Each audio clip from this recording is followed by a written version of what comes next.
Hello, Mr. and Mrs. America, and all the ships at sea.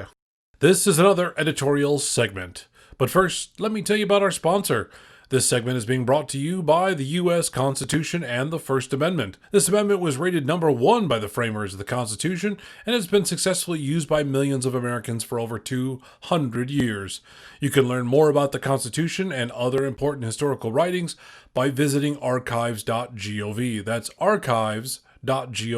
Be sure to exercise your First Amendment rights wherever constitutional rights are still being respected.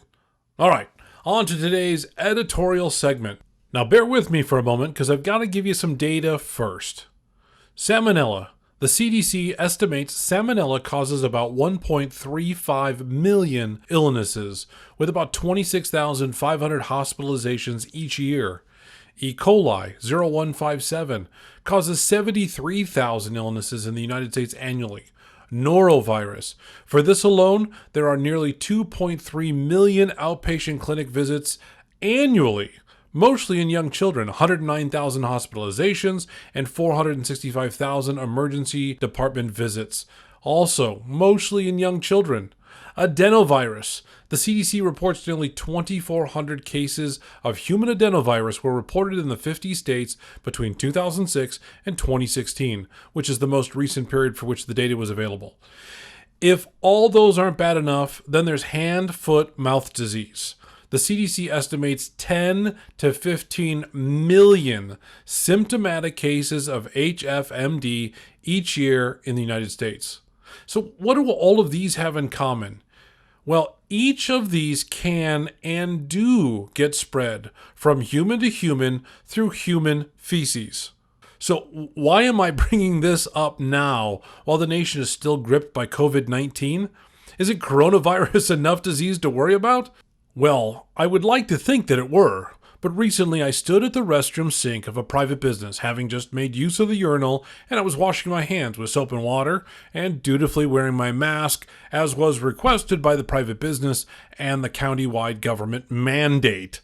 Whilst performing what is my normal sanitary practice, a likewise masked individual walks out of the stall and proceeds right out of the door of the restroom. Given the human and mechanical noises previously emanating from the stall, things like the toilet paper roll and such, it was clear the individual was engaged in an activity that exposed him to any of the 5 diseases I started with. As is typical, the sign on the mirror only mandates that employees must wash their hands. Well, is this because customers don't carry and spread any of these 5 diseases? Is this because customers don't contact common surfaces in public spaces like doorknobs and handles, or drink dispenser buttons, or the tongs at the donut dispensary? The sign on the entry door forbade my entrance into the establishment should I not don a mask, at the narrow chance that I might have COVID-19 and I might spread it to other people who are already wearing masks. But there was no requirement whatsoever mandating this individual remain in the restroom until his hands were properly sanitized. If we mirror the mask mandates and policies, governors should be holding press conferences, businesses should be shut down, compliance should be mandatory. And for heaven's sakes, at a minimum, could we at least get someone at the bathroom exit filming non-compliant people and screaming at them for not washing their hands so it can be posted on social media? I mean, come on. Can we at least have that? And speaking of social media, where are the constant posts and memes illustrating to the simpletons of the world how human fecal transmission occurs, just like those created for the non-mask wearing simpletons that just don't seem to get it, that wearing is caring?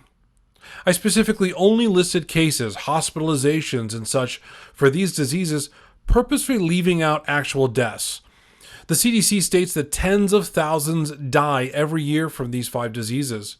Now granted, not all of them from human fecal transmission, but that's really not the point, just like it's not really the point with masks and COVID-19 cases versus deaths. The media only seems to care about COVID death counts when and where it fits the greater narrative and does the most political harm to those they disagree with, mainly President Trump and Republican governors. Moreover, the transmission methodology of COVID between people has been disputed and revised multiple times in the last few months. There are ongoing disagreements between the CDC, the National Institutes of Health, the World Health Organization, and independent medical studies on the prescribed use and efficacy of masks that has created confusion, anger, division, and, outright violence on the part of people at large. An article from April 5th, 2020 at mdvip.com illustrates the problem with the belief that any quote-unquote face covering is sufficient. Well, here's the facts. Bacteria are around 1,000 nanometers in size, while COVID-19, which is a virus, is only 125 nanometers. Much, much smaller than a bacterium, and only filtered or stopped by a mask designed to block something so very small. So what does that mean for you? Well, if you're asymptomatic and infected with COVID-19, wearing the homemade face covering you happen to put on, such as yesterday's t-shirt or a sock you grabbed from the laundry on the way out the door, the very small viral particles are going to pass right through the enormous gaps in the threads with every exhalation. What does that mean? That means that the person standing next to you is going to suck them right in through their Etsy mask they bought online because it has cute little "I care about you" teddy bears on it. Well, unless you are wearing an N95 respirator that seals around your skin, you cannot stop the spread, nor prevent yourself from getting the disease. Only reduce the odds by some percentage, a percentage that scientists can't identify. Of course, you could go about your life dressed like this. So, until our government overlords and their public shaming sycophants start applying the same rules for human fecal disease transmission as they are with coronavirus, let's figure out how to go about this in a reasoned way. You wear your mask when and where you feel it's necessary, and I'll do the same. I won't look angrily at you or say anything if you are or aren't wearing it, and you'll likewise provide the same courtesy to me. But I have to say, for the love of God, wash your hands before leaving the bathroom. Not doing so is just disgusting.